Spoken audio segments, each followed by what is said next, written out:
In a studio that's in a basement comes the epic story of how two friends changed the future of the movie podcast game forever. The reviews are in. Boys Life magazine gives the High Sci podcast 4.5 acorns. The Daily Bugle says, these guys are super legit. And Pope Francis declares the podcast as life-affirming. From the kid who tried to get smart with David Spade and got fucking old. You're still out. You're still bad. And the guy who can name all four Baldwin brothers. Alec, William, Daniel, and the baby boy, Stephen. Live from the studio of his parents' basement. The Have You Seen It podcast.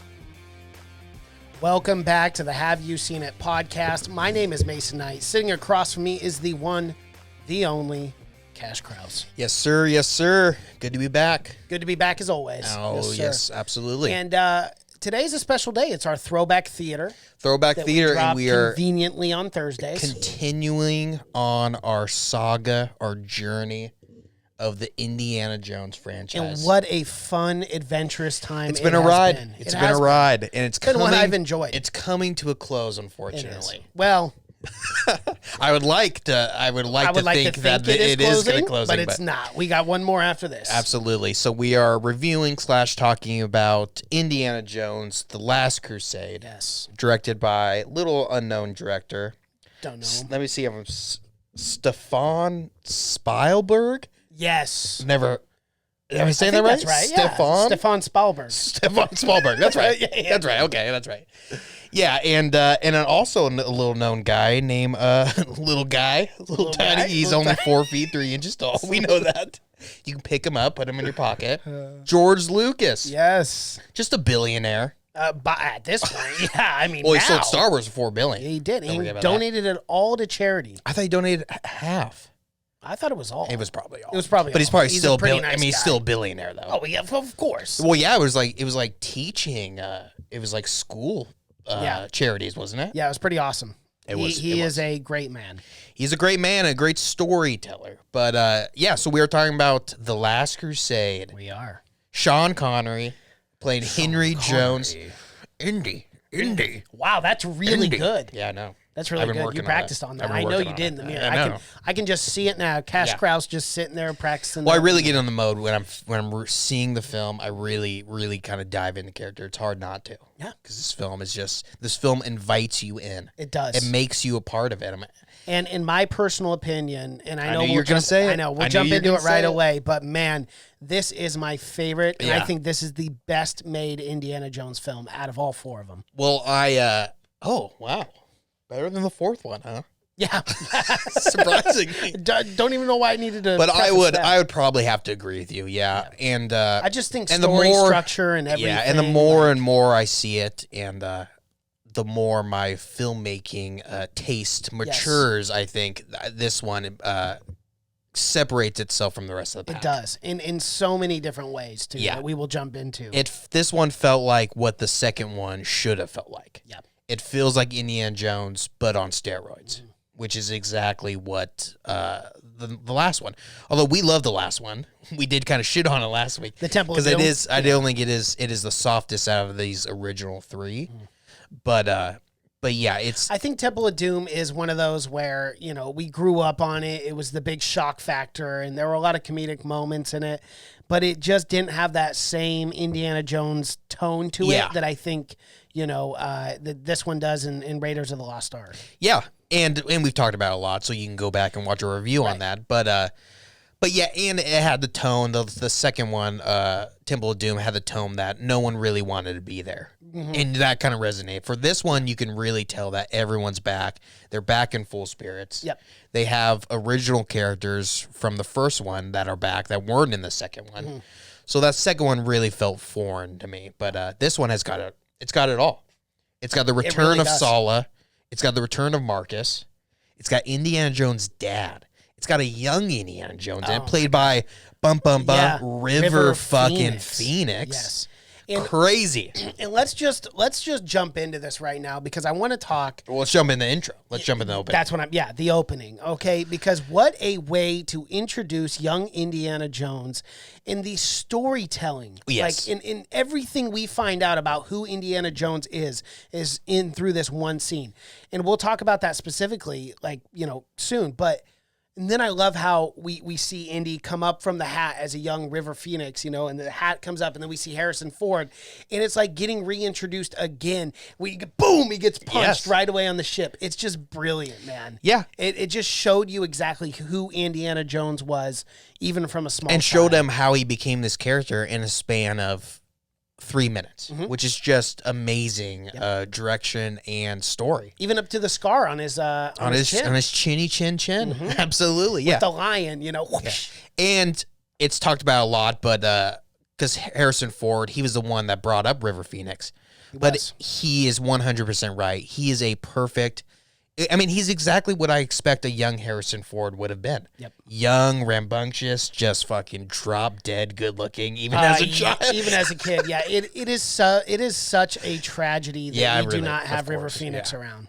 I know. What a duo him and his brother, of course, Joaquin would have been. They were never old enough to be in a lot of things together, especially as adults. But imagine them starring together in a film? It would be one of the most phenomenal films. Yeah. It would have to be. Just them alone. It's sad, carrying on the performance. I always get a little sad watching this intro, knowing that. I know. And knowing that just Hollywood ruined River Phoenix. I mean, they ruin a lot of people too, man. They ruin most of them. Yeah. I would say majority. But, especially if you're a child actor, it's real hard. But yeah, my favorite intro of any of the Indiana Jones is this intro. And they always have great intros because they're always right into an action piece. But this one is my favorite. The train and then showing how he met the guy who he based himself off of. Yeah. And showing him that he didn't base anything off of his dad. Because his dad was so absent, he based his entire life off this guy he met for 40 seconds on a train. Well, and again, we're going to go back to the screenwriting for this over and over and over, I feel like.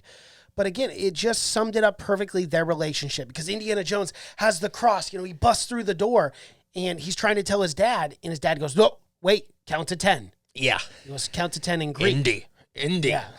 And it's just like, it shows you, though, like how estranged their relationship is right away. And we're going to talk about it, like you just said, constantly, the writing, but these characters feel so fleshed out. Yeah. Like you feel like every detail is known about these characters. Where Henry Jones Sr., Sean Connery, he's like a complete opposite of Indiana Jones. He's a big bookworm. He overthinks everything. Yes. Where Harrison Ford, Indiana Jones, thinks nothing. No. He just does it. He just does it and he gets lucky, Absolutely. And I love that contrast between the two characters where they're so totally different to where even when they're like fighting and shit, like Sean Connery, he's got no idea what's going on. Even when they're in the plane and he's telling him 11 o'clock and he looks down at his watch. Yeah, that's so funny. He's like, no, 12, 11, 10. Because what's happening at 11? What's happening at 11? And he goes, I'm sorry, son, but it seems they got us. He shot his eye. I love that. I love that. That is one of my. That's the scene I always laugh the hardest at because it's perfectly timed that comedy. And to go back to the character Sean Connery, it's like he's different from Indy, obviously, but he's obviously like a bookworm, but he's not like a nerd or anything ever. He still's got that swagger because you remember he bangs fucking Alison Doody, who we have to talk about is such a better female counterpart, even though she's a Nazi. Right, but such a breath of fresh air, man, compared to the Temple of Doom and just having this very annoying, female co-star that just screams over and over. This one was a very sophisticated, very smart. Well, compared to Kate Capshaw, yes. Compared to Willie, she is a much better. Oh yeah, better. And she's bad. We all know that. Of course, but she was so. I mean, from the start. I swear they even like played with the idea of her screaming. Like when they go down in the library and all the rats, she looks and she doesn't say anything. It's refreshing. It is. It is very, because for sure I think they knew that we expected her to scream like crazy. Yeah. But she's tough as nails. Oh, she is. And some interesting things about Alison Doody. One, drop dead fucking gorgeous. Well, she was like 22 when she filmed this or something. Wow, really? Really young, and she was the youngest ever Bond girl. and she's going to be the youngest forever because she was 18. Oh, it doesn't get any younger than that. unless something crazy happens. Yeah, unless some girl beats her by a month or two. That's probably not going to happen. Yeah, exactly. But Wow. she was 18. Was she 18 in the film? She was 18. Like as the character? I don't think so. Yeah, I don't think so. doubt She's it. probably mid-20s. She was probably 15 in the film in 1980 when it was. Oh, They didn't fucking care. No, they didn't. But it wasn't with Sean Connery, obviously, because he was so much older. But it is cool. It is cool to have a Bond in this film, knowing that Spielberg wanted to do a Bond film and him kind of doing Indy instead. So, Exactly. I mean, that must be his dream to have an actual Bond. But he's a completely different character than Bond, Sean Connery in this. Where Bond is much more like Indiana Jones.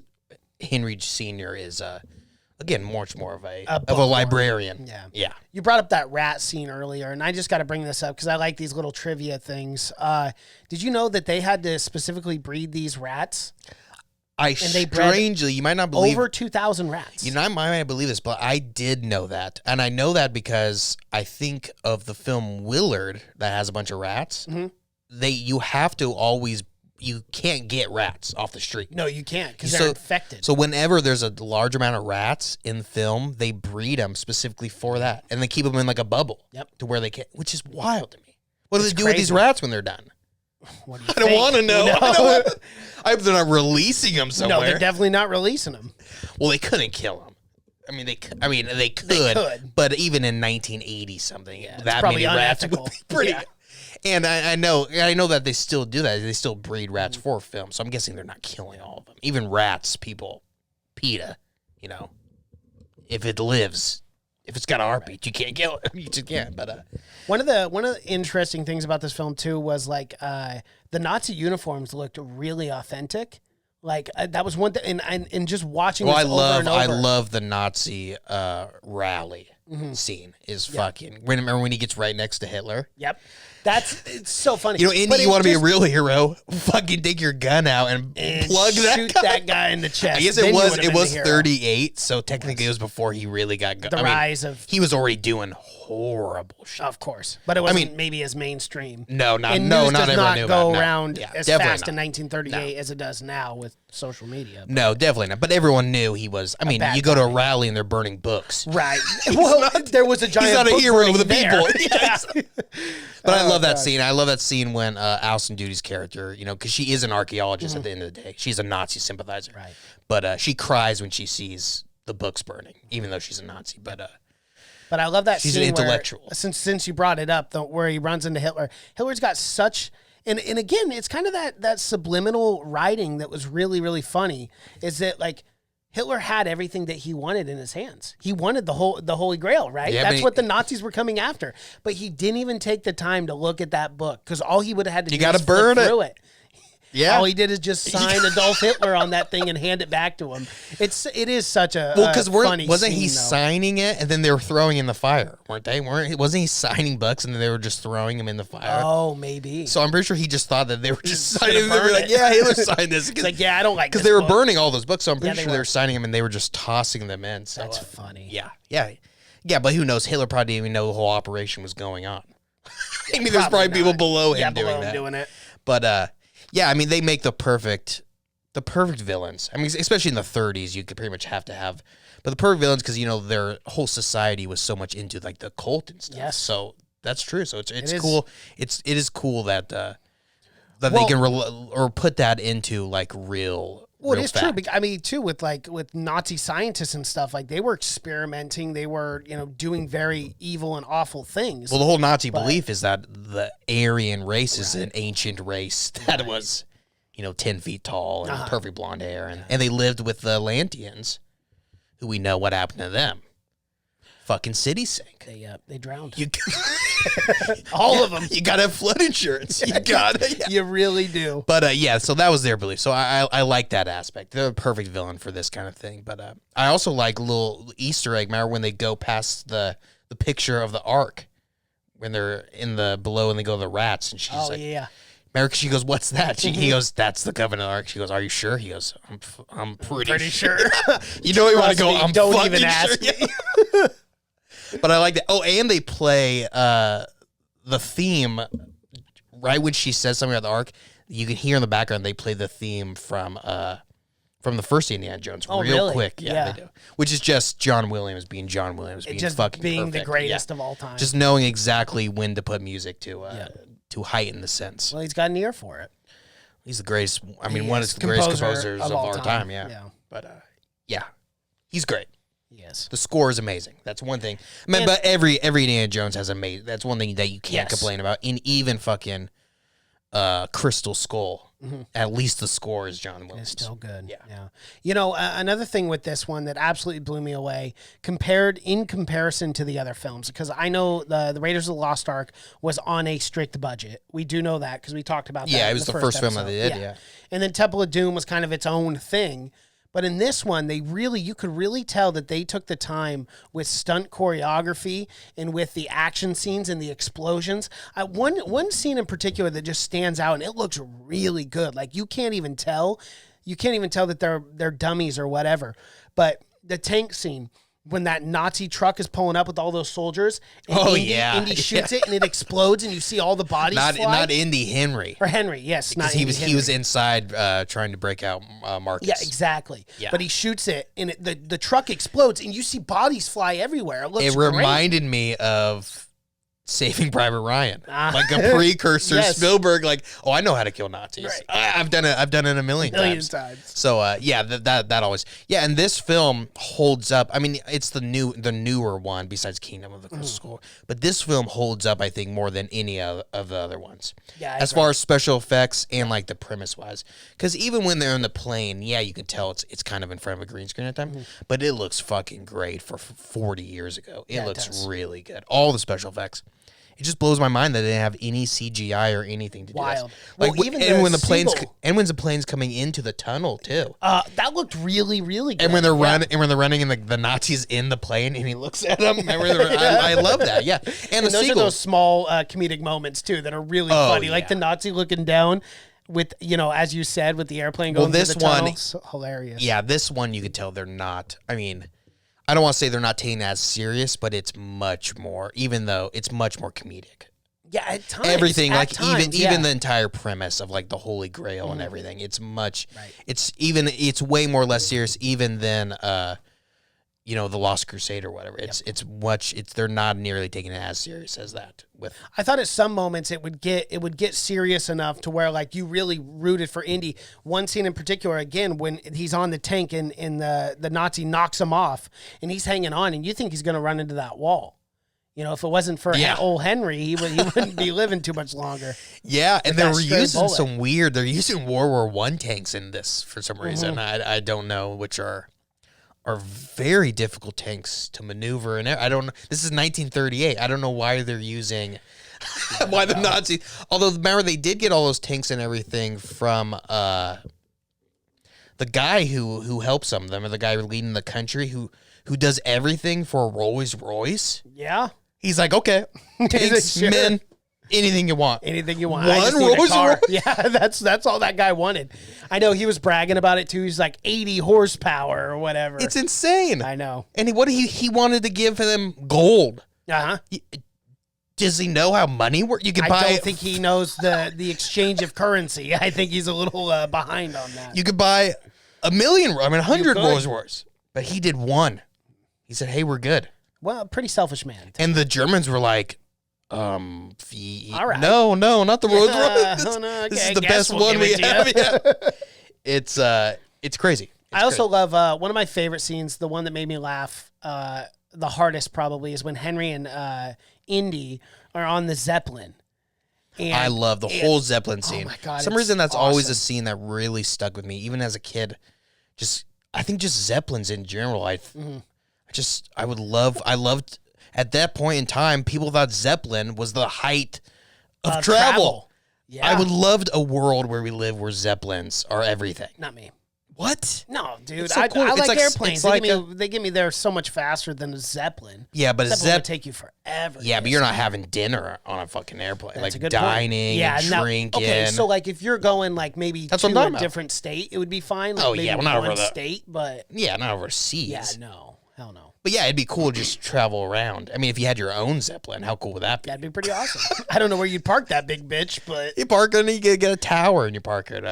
Fucking, that's what you do. Yeah. I The guess so. Empire State Building, the top was originally a Zeppelin outpost. You were supposed to originally dock on the top of the Empire State Building. Wow. Yeah, you didn't know that? No, I didn't. Yeah, is that crazy? Yeah, that's an actual interesting fact. I am chock full of them. Yeah, you But are. yeah, I love the Zeppelin scene where they just throw the Nazi guy out. And then they're like, and Again, then it's much sillier it is silly. than a lot of the other ones. And he's like, But I like it. everyone looks at him because everyone's scared on the Zeppelin, and he goes, Tickets. he didn't. Yeah, he goes, he didn't have a ticket. Everyone, they're all freaking They're out. pulling tickets out. I mean, shit, if you're gonna throw a Nazi out of a Zeppelin like that, This is guy the means craziest Zeppelin business. I've ever been on. Like, someone's got to take that ticket teller and tell them to take it down a notch. a couple notches. I mean, relax, Tickets. pal. I always love that part. Yeah. Again, the best comedy in this one. It is. The comedic timing is perfect. It's I think. impeccably It's good. impeccable. Yeah. But And this is another one of those, and I did feel this way with the Raiders of the Lost Ark, but with this screenplay too, I really didn't feel like there were any dead moments in this film. Like I thought every single scene moved along the plot. it's because and there's the so many action storyline. sequences. Yeah, there are, but They they're sprinkled fucking- in perfectly Oh, with yeah. the comedy, where it all flows seamlessly. But they cram the action sequences. So you like you said, it's hard to even catch your breath in the best way. Sometimes it's too much, where it's just a nonstop, where you're not getting enough story. But this one, it feels like it's covering a lot of ground, but you're still getting those awesome action scenes. I love the boat fight scene where they run into the Brotherhood of the Cruciform Yeah. Sword, and I love that scene. I love it's. I know, and he's very holding them there dramatic. as the propellers Exactly, eating yeah. away at the boat. Yeah, it's great. And they go in between the boats as well, and and then the those one other guys blow. explodes. The guy goes full. I swear that was a real guy. had to have been a real guy. I'm gonna do it. He's like, but I don't know what's gonna It's like, happen. it's not safe. He's like, Yeah. nah, I got this. Don't worry But about it, Jack. yeah, I love that scene. And then the guy that's trying to kill him, they just let off. Yeah, I know. He's like, if you don't kill me, I'll tell you. It's like, well, you're probably going to tell us either way, pal. But He's like, oh, one more. Yeah, and then he's like, and then he tells him that his dad is just says your dad's in Austria or something, that's doesn't it. he? Yeah. Nothing crazy. It's like, let me off here. Yeah. And they do. They let him live. Well, he comes Comes back. into play later, yeah. And then eventually. Because they tried to dies. stop the Nazis. Not a good. Which I What'd don't they think? understand. Did the Nazis have like superior shooters or something? Because they had the high ground, yet they got obliterated. Well, they have what you call machine guns. so it's a little different when you're shooting a bolt single shot, action yeah. single shot rifle, which they all had. They all had, in all fairness. The machine gun was a bit of a game changer when it came to. So yeah, it took Brotherhood one should've- guy to mow down because the brother like, we don't even need to take cover. Yeah, Like, no, we're we good. got the We got upper the high hand. ground. Yeah, we're fine. We'll just shoot these guys. Yeah, they're Nazis. They are the highest military power that yeah. probably anyone has ever seen. But yeah, so surprisingly, 6 guys with bolt action. Good point. And they had tanks also. The Nazis also. On second thought, that ambush probably wasn't the smartest thing. I think it was a last ditch effort, to be honest. Yeah. Like, we got to stop these guys. But yeah, that was unfortunately he did sacrifice himself. He did, but for the greater cause. Well, he had to protect the Grail, which is weird because you can't even leave with the Grail. Yeah, I know. So, like, seems why are we pretty safe. protecting it? It's pretty safe to me. Like, what? And it's behind 3 of the craziest riddles / traps. So I feel like these guys were like just wasting a lot of time. Yeah, a lot of time. Because it's the most secure thing in the world. They have better chance of breaking into fucking Fort Knox than they do of this Holy Grail. But those scenes, that They scene did it. in particular, do we kind of want to start jumping into the ending? you can go anywhere you want with it. Because those scenes stuck with me as a kid. You know, I said Temple of Doom was the one I watched the most as a child. But this scene in particular, when the heads start rolling, that was the first time I ever seen a man decapitated in film. Yeah, I love that scene. I love that yeah. scene where they're just sending guys in. And the head Next rolls. And they're like, volunteer. next volunteer. It's like, no one's volunteering. And then you just for hear that. screams. Yeah, Oh, I God, love that you scene. don't want to yeah. pull the short straw for that one. Yeah, that's just classic like tomb raiding to me. When I think of Indiana Jones, I think of that guy getting his heart ripped out. It's the first thing and then I think of that sequence of booby traps he has to go do with the razors and then And then always, I thought there was such a cool like special effects / trick of the eye of the bridge. Yeah, I like the bridge that looks invisible, but then at an angle, it's just made of the same material, so it's forced perspective. I thought that was pretty smart. Yeah, it is. Pretty Super smart for 19, and pretty smart for fucking when they make this temple. 800 BC. Yeah, like fucking. They had 2,000 machinery going up like they were years advanced. Yeah, they were. Definitely. They were using machinery before and metal. I don't even think they had metal. I don't think they either. It's hard yeah. to, So how did they get those? Yeah. You know what? Let's not get into those fine details because I really do enjoy. Well, this you movie. can't pick at it like that because can't. It's a movie that's not supposed to be taken super serious. Yeah. You're not supposed to be taking it super serious. I thought one of the biggest highlights of the screenplay too is if you look at Raiders of the Lost Ark, Indiana Jones is tied up the whole time, kind of in the finale, and he's just like, close your eyes, and then the Nazis get their face melted off, right? Yes. And then in Temple of Doom, it's not really him being the hero, but in this one, I thought it was so satisfying. The relationship with him and Henry, specifically his father, and then his father, just kind of whispering the three keys or the three hints to like trying to get through this maze, and it was so satisfying to actually see Indiana Jones in the climax of the film, and like it just raised the stakes so much more than I think Raiders of the Lost Ark, as great as that movie was. But again, Indiana Jones is just tied up the whole time. He's not doing anything. But in this one, he was, and that's something that I thought they nailed. The nail on the head. Well, it's I agree with you absolutely. It's very what you said, very satisfying. But it's two different stakes. Like one is the end of the world with the Ark. Right. And then the other one is just his dad. His father. But you feel like there's even so much more on the line with it being someone he knows. Exactly. And it wouldn't feel that way at all if they had not been building up to that the entire time. Mm-hmm. With the Zeppelin and them trying to, because remember they're talking about, it's great dialogue when they're talking about, he's like, oh, I know I was never there. You want to say something, say it right now. And then he's like, oh, we'll forget it, know? And you could just feel like he has so much to say, but he can't do it. And they never, ever do get into that where I'm going to lay out my feelings or anything like that. But it's satisfying that they don't get into it. But there were little hints sprinkled throughout. One in particular, when the tank goes over the cliff and he goes, I never got to say what I needed to say. Oh, yeah. Well, not much of a hint, but... Well, absolutely, yeah. But well, that was the moment that he realized that he should have taken all those moments to say what he wanted to say. To his son. When instead, he wasn't, because they're 1930 fucking macho men. Of course. You don't have feelings back then. No, you don't. You're a communist if you have feelings. You'd be sent to Russia.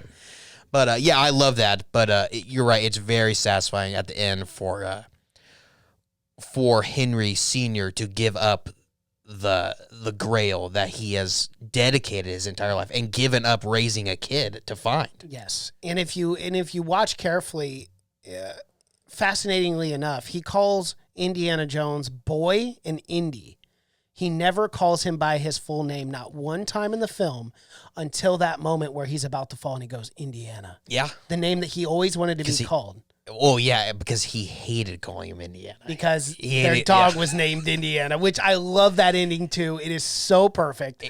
But and it's the same thing because Indiana hated being called Junior. Right. And throughout the series, you never know what Indiana Jones' real name is until they do at the very end. Yeah. They say Henry. But I thought that was pretty cool as well. And I really enjoyed that moment. Again, a scene that's burned into my memory is the scene with the Crusader at the very end. It's burned into everyone's memory because it's a very famous pop culture reference. Yeah. They talk about it all the time. Well, that scene is just so classic, man. It's so well done. Yeah, absolutely. And perfect writing too, because that is who Christ is. If you look at the Bible and stuff, it talks about, it is easier for a rich man to inherit the kingdom of heaven than a camel to enter the eye of a needle. And when you see this rich, arrogant guy pick the greatest, most beautiful looking cup. I know, but what do you figure? Off. There's one cup that's not like the rest of them. Right. So what am I gonna guess? I know. So what am I gonna guess? But it would There's be the one least, show off cup because obviously. Well, you Christ just have to look meant for it. Serve. You just have to look for it. Well, and he's a carpenter, and the cup's made out of wood, so it's supposed to be. Although it never says in the Bible that Jesus is a carpenter, it's assumed because Joseph is a carpenter. Was a carpenter. Right. Which sucks. Back then, when your dad was something, and then you had to be that. I can imagine. was I can no only room imagine for- teenagers back then. Oh my! I'm not being a fucking carpenter. Well, sorry, but there's no such thing There's as like- dreams. Got it? There's no such Four thing. jobs, okay? Pick one. I mean, you have to do. I can't take you to school. You got to learn what I'm doing, and I know nothing else. This is literally my life's work, Yeah, so which will be your life's work. So I mean, what other options you got? yeah, go find another dad then, I guess. Although he was Jesus, he was. So he's probably like, I'm telling like, you, I don't need Just to be a carpenter. levitates. He's like, I can do what I want, Dad. He's like, okay. Carpentry sucks. Just floats out of the room. Flies out. It's like, God, I hate these supernatural kids. God, I got a bad one. He's like, man, what are the odds of that? But yeah, it was the wooden cup, of course. Yes. Of course, the rich guy would come in and pick the most fanciest. beautiful. Jesus would have loved this cup. It's got diamonds on it. It's so stupid. Because Jesus was so And I materialistic. love the guy was like, I'm not a historian. Like you have to be a historian to know that Jesus wasn't like counting money constantly. Oh, God. I'm not but it's just funny because Elsa is the one that ends up picking the cup. She picked it for him. And she does it on purpose, obviously. yeah. This is the fucking, and I love his death is fucking great. Dude, it still holds up. I mean, as far as like the actual Well, just like effects. the Nazi deaths from the first one still The hold up. Raiders, This one I think definitely still holds up too because Oh, it looks absolutely. It so looks phenomenal. good. And there's I mean, for the time period, especially. and there's a few bad guys in this film, like real bad guys, Mm-hmm. and each death is awesome. It is. Like the guy hanging off the tank that goes over the cliff. And that Okay, it's so funny because you see him still hanging onto the tank when that thing falls Yep. off. It's great. yeah, he had the death grip, and he was a he Nazi till the very end. And he wasn't leaving his post No, he wasn't. until the very end. Oh gosh. But that guy aging immediately like 1,000 years looks so good and scared the hell out of me. And literally as a just kid. turning into dust too. Oh yeah, and just flinging himself against the wall. Awesome. And then Elsa's death was awesome as well. It was. To where because Elsa, she's a complicated character. She is. You know, you want to feel for her. She's also a Nazi. She's also a fucking Nazi. So. But she almost seemed like she only became a Nazi because it got her closer to all these Right. Yeah. things. But she was just a very selfish character. It was about her first and her glorification about the of trying to find, the Holy Grail. Well, the whole thing is about how everybody became obsessed with this grail. From the beginning of time. Yep. These crusaders, these three brothers, which I love that story too. Yes. That story that it's such a good story. But and the one brother who just pulled the short straw. Sorry, bro. Oh God! Sorry, you gotta gotta stay here for another 700 years. He's 700, I think it was longer than that. Like, yeah, it was a long time. Because was it a 300 BC or is 300 80. 80? So yeah, he was there a long time. He was there Many a long time. centuries. 1700. I mean, fucking. Jeez. Yeah, he was there, and he wasn't looking great either. No, Like- I mean, pretty good Pretty looking good though for 1,000 years old. 1,000, yeah. But not great for thinking you were gonna live like good and being good looking forever. Well, too. even he tries to swing the sword at Indy. He's like, my power has gone and away from me. He just falls back. You don't look like a knight. I like that too. Like Yeah, that was because funny. he still thought it was. Well, because he has no perspective of the outside. Well, he doesn't have a world. calendar. No, he doesn't. And after have a probably watch 200 going years, down? you quit counting. You don't give a shit what day it is. Yeah, Every man, the day is the boredom same. of that. Oh, my I think gosh. I'd be drinking from another cup after too long. Same. Be like, well, I've been okay. trying to drink something else every day. I'm like, can we provide something? Yeah, in we this only got cup water, that- I though, know, yeah. It's awful. But I'd be aging that process up. Yeah. And but yeah, it's great. I mean, It is there is. anything else? No, I mean nothing that hasn't been said about For this some movie reason, so many times. in my mind as a kid, I always thought that Indiana Jones was immortal after this. After he drank the thing, Yeah. I'm like, oh my god, dude, they're gonna be doing these movies forever.